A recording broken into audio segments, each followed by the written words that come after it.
bentrok wae jeung ngirim. Heeh jeung ada kumaha itu bisa ngomong. Kan kurang dikeukeun os cek urang teh bos. Jadi saya mendahulukan dulu sekolah atau saya mendahulukan dulu kiriman.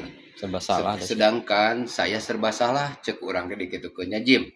Saya ngedahulukeun dulu sekolah, saya balik di sini dimarahin si ibu.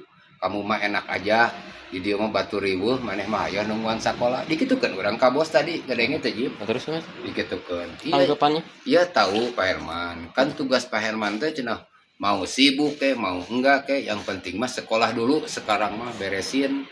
Mau pulang jam berapa juga. Kalau kelamaan Pak Herman bisa telepon ke Ko Ayen, sibuk tuh, tinggalin aja baru cek manehna teh. Oh kalau gitu mah saya enggak ini cek orang guys. Kalau hari Sabtu ini gimana bos hitung-hitungannya? Cek orang teh, sedangkan saya enggak dibayar.